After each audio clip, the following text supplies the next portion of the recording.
اللہ تعالیٰ نے ہفتے میں 7 دنوں میں ایک دن بابرکت بنایا، وہ جمعہ کا ہے۔ اللہ تعالیٰ نے قوم یہود سے کہا کہ میرے علم میں ایک دن ہے بہت برکت والا، وہ تم ڈھونڈو اور چن لو۔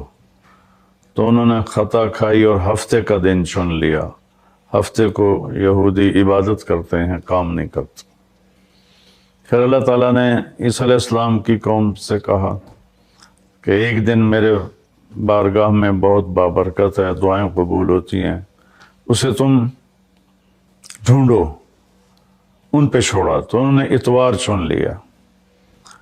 لیکن جب ہماری باری آئی تو اللہ نے ہمیں نہیں کہا کہ ڈھونڈو۔ اللہ نے اپنے محبوب کی محبت میں جناب رسول اللہ صلی اللہ تعالیٰ علیہ وسلم کی طفیل اللہ تعالیٰ نے ہمیں خود بتا دیا کہ وہ جمعہ کی رات ہے اور جمعہ کا دن ہے۔ یہ سب سے بہترین دن ہے جمعہ کا، اور پورے سال کے لحاظ سے جمعہ کی رات سب سے بہترین رات ہے۔ خصوصی طور پر پھر شب قدر سب سے اعلیٰ ہو جاتی ہے، لیلۃ القدر سب سے اعلیٰ ہو جاتی ہے۔ تو وہ 21، 23، 25، 27، 29 کی راتوں میں کوئی ایک رات ہوتی ہے، تو وہ اللہ تعالیٰ نے بہت ہی بابرکت بنائی۔ اللہ ہمیں نصیب فرمائے۔ تو جمعہ کا دن اللہ تعالیٰ نے پسند فرمایا۔ اس میں ایک گھڑی دعا کی قبولیت کی ہے، وہ چھپی ہوئی ہے۔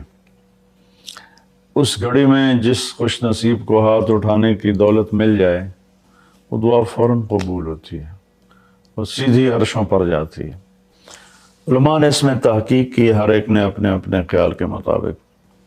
بعضوں کے نزدیک جب امام خطبے کے لیے ممبر پہ آتا ہے تو وہ دعا کی قبولیت کا وقت ہے۔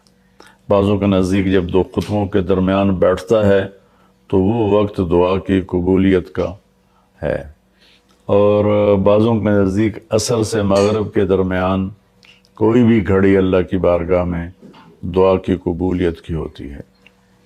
تو جمعہ کی نماز کو اللہ کے نبی نے بہت اہم قرار دیا، اور ارشاد میں بڑے دکھ کے ساتھ یہ حدیث بیان کر رہا ہوں۔ میرے نبی نے فرمایا جو 3 جمعے مسلسل چھوڑ دیتا ہے وہ میری ملت سے خارج ہو جاتا ہے، میری امت سے خارج ہو جاتا ہے۔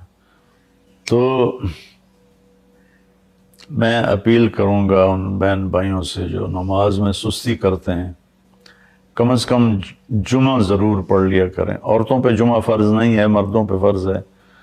تو میں کہا کرتا ہوں، جو دوست ملتے ہیں جی نماز نہیں پڑھی جاتی، تو میں ان سے کہتا ہوں ایک نماز 5 میں سے طے کر لو اور ایک جمعہ طے کر دو، 2 نمازیں شروع کر دو۔ جس نے بھی اس پہ عمل کیا وہ 5 وقت کا نمازی بن گیا۔ تو جمعہ کی نماز کے بعد جمعہ سے جمعہ تک کے جتنے گناہ ہوتے ہیں وہ اللہ تعالیٰ معاف فرما دیتے ہیں، اور جو جتنی جلدی جا کے بیٹھتا ہے امام کا خطبہ سننے کے لیے، اس کو اتنا زیادہ اجر ملتا ہے۔ رمضان المبارک میں جنگ بدر ہوئی، 17 رمضان جمعے کا دن، اور اللہ نے قیامت کو بھی جو قائم کرنا ہے جمعے کا دن۔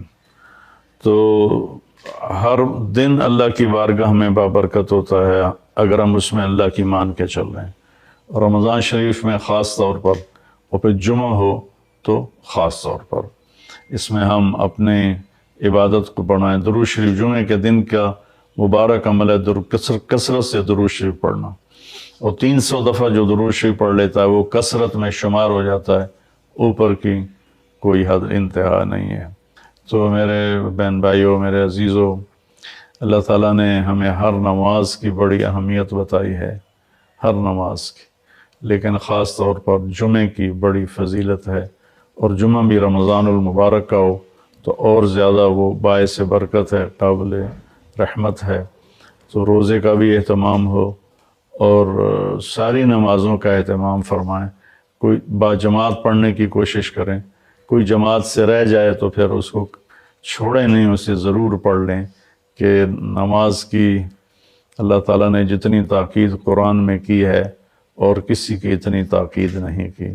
اور اللہ تعالیٰ نے 10 دفعہ اقیم الصلاۃ اقیم الصلاۃ اقیم الصلاۃ وآتوا الزکاۃ، تو 10-12 دفعہ اللہ نے قرآن میں براہ راست حکم کیا اقیم الصلاۃ وآتوا الزکاۃ۔